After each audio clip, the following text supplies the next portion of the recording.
fabled heat, where magic meets desire. Subscribe to ignite the fantasy. The night air tasted of ash and something sweeter. Metallic blood mingled with the faint perfume of Kael's cologne, a scent that clung to my skin like a lover's whisper. I lie on the cold stone floor of the cavern, the bite of his fangs still tingling where they grazed my throat. My breath comes in shallow, ragged pulls, each inhale drawing his heat deeper into my lungs. The cavern stretches around us like the hollowed belly of an ancient beast. Stalactites drip slow, rhythmic plinks echoing off the walls, while phosphorescent moss paints the stone in sickly greens and blues. Damp earth rises with the ash, and somewhere deeper a low crackle of magic hums, a current that makes the hair on my arms stand on end. The walls are slick with condensation, and every breath I take leaves a faint mist that clings to the stone before vanishing into the darkness. Kael kneels beside me, his dark eyes flickering with triumph and a hunger that goes beyond the hunt. His calloused fingers trace the line of my jaw, the pressure sending shivers through my spine. "You survived my bite," he murmurs, voice low enough that only I can hear. "Now tell me, what do you want more, my claim or my touch?" I try to form a reply, but the words tangle with the taste of iron on my tongue. My mind races back to the night before, when the sky over the valley was torn apart by fire and steel. War drums thundered, echoing through the hills, and I rode with the Queen's Guard, sword flashing, heart pounding. I thought I was fighting for a kingdom, for honor, for a future as solid as the stone beneath my boots. Now, lying here, the world has narrowed to the heat of Kael's hand and the cold bite of his fangs. A low growl rumbles from the shadows. Eryx emerges, sleek black scales glinting in the dim torchlight, eyes alight with predatory desire. He presses his warm body against my back, his breath hot against my neck. "She belongs to both of us," he whispers, his tongue flicking over my skin like a promise. The contact sends a wave of heat through me, a mingling of fear and forbidden longing. I can feel Kael's pulse thudding against my cheek, his breath a steady rhythm that matches the quickening beat of my own heart. Between the two of them, I am caught in a storm of fire and ice, desire and danger, and I realize that surrender may be the only way to survive. I close my eyes, trying to steady the storm inside me. The taste of copper lingers, sharp and unforgiving, while the scent of Kael's cologne, spiced amber and night-blooming jasmine, wraps around my thoughts like a silk scarf. I can hear the distant drip of water, each drop a tiny drumbeat that seems to echo the thudding of my heart. "Tell me," Kael says again, his voice softer now, almost tender. "What do you crave, Lyra? Power, freedom, or perhaps something softer, something that only a night can give?" My name, Lyra, floats back to me, a reminder of the life I once led. I was Lyra of the Western Marches, a scout, a blade in the Queen's service. I had never imagined my story would end in a cavern, half devoured by a vampire and a dragon. Yet here I am, the weight of my armor replaced by the cold stone, the clang of steel replaced by the whisper of wings. I begin, my voice hoarse, each syllable a struggle. I want to feel alive again, not as a soldier, not as a pawn, but as something whole. Kael's smile is a flash of white teeth, a flash that could have been a threat or a promise. "Then you shall have it," he says, and his fingers tighten around my jaw, pulling my head up to meet his gaze. Eryx shifts, his massive form settling against the far wall. The dragon's eyes never leave me, they are ancient, knowing, and they seem to weigh my soul. "She will be ours," he says, his voice a low rumble that vibrates the very stone. "Together we will forge a new destiny." The words settle over me like a cloak. I can feel the heat of Kael's hand on my cheek, the weight of his stare, the pressure of Eryx's massive body behind me. The cavern feels smaller, the walls closing in, yet at the same time it feels infinite, as if the darkness holds 1,000 possibilities. I think of the Queen's face, stern and proud, of the banners that fluttered over the battlefield, of the promise I made to protect the realm. I think of the night sky, the stars that once guided my path, now hidden behind a veil of smoke and ash. I think of the taste of blood, the scent of fire, the feel of cold stone against my skin. A sudden crack of lightning flashes through a fissure in the cavern ceiling, illuminating the space for a heartbeat. In that brief light, I see Kael's eyes, deep, endless, like twin pools of night. I see Eryx's scales catching the spark, each one a tiny mirror reflecting my own fear. "Will you let us take you?" Kael asks, his voice barely above a whisper, as if he fears the answer might shatter the fragile peace of the cavern. I swallow, feeling the blood rise to my throat. The taste of iron is now familiar, a part of me as much as the breath in my lungs. I realize that the choice I make now will not only shape my fate, but also the fate of the kingdom I left behind. I will not be a pawn, I say, my voice steadier than I feel. I will be a queen of my own making. If that means sharing my heart with you both, then so be it.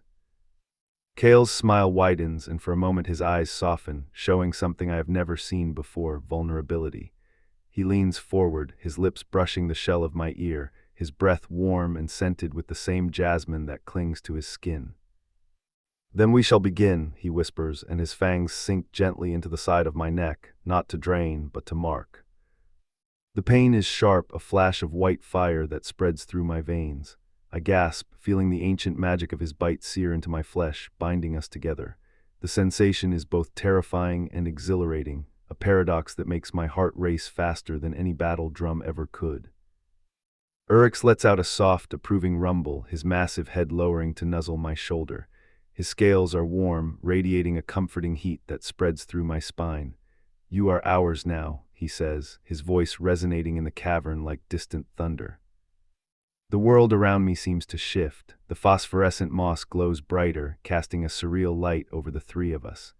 The drip of water becomes a steady rhythm, a lullaby that soothes the raw edges of my fear. I close my eyes again, allowing the sensations to wash over me. The taste of Kael's blood mingles with my own, a sweet metallic tang that feels like a promise of eternity. The heat of Eryx's body presses against my back, a steady, grounding force that steadies my thoughts. In that moment, I understand that surrender does not mean weakness. It means choosing a path where I can wield my own power, even if that power is shared with beings I once feared. "Teach me," I whisper, my voice barely audible over the cavern's heartbeat. "Teach me how to live in this darkness, how to command it, how to make it my own." Kael's eyes flash with a fierce pride. "You will become more than a mortal," he says. "You will become a bridge between worlds, a conduit of night and flame." Eryx lifts his massive head, his eyes locking onto mine. "And I will be your shield," he rumbles. "Together we will carve a new legend, one that will be whispered in the winds of the valley for generations." The cavern seems to breathe with us now, the walls pulsing with an ancient magic that responds to our pact. I feel the stone beneath me warm, as if the cavern itself acknowledges the bond we have forged. Time loses its meaning. Minutes stretch into hours, hours into an eternity that feels both fleeting and endless. I am no longer the soldier who rode into battle with a sword at her side. I am something else, an amalgam of flesh, blood, night, and fire. Kael's hand slides down my cheek, his thumb brushing the scar that marks the place where his fangs first touched me. "You are beautiful," he murmurs, his voice a caress. Eryx's tail coils around my waist, a gentle pressure that feels protective. "You are strong," he says, his voice a low growl that vibrates through my bones. I smile, a soft, genuine curve of my lips. For the first time since the war began, I feel a sense of peace settle over me, a calm that is not the absence of conflict but the acceptance of it. "Then let us rise," I say, my voice steady and confident. "Let us rise from these stones and claim the night as our own." Kael rises, his movements graceful despite his predatory nature. He lifts me gently, his arms strong enough to support my weight yet careful not to crush me. The cavern walls seem to recede as we step forward, the darkness parting like a curtain. Eryx spreads his massive wings, the span of his shadow covering the entrance of the cavern.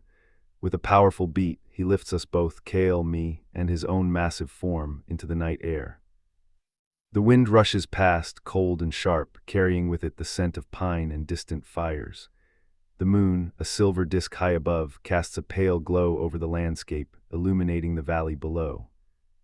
From this height I can see the kingdom I once served, its towers flickering with torchlight, its people moving like ants in the night.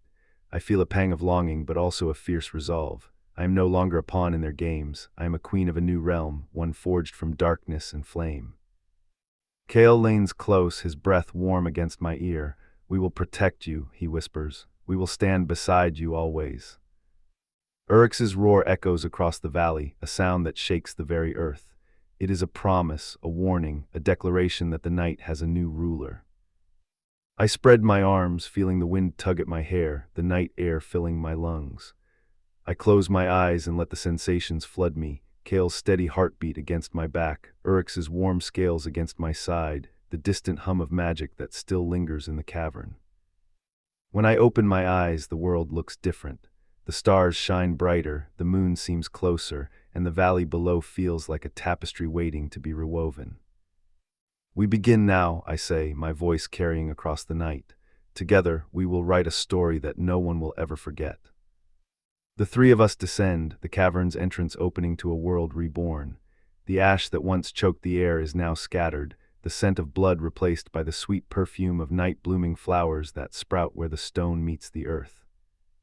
As we step onto the ground, the earth trembles beneath our feet, acknowledging the birth of a new era. I feel the power of Kael's ancient blood flow through me, the fire of Eryx's dragon heart ignite a flame within my soul. I am Lyra, no longer a soldier, no longer a captive.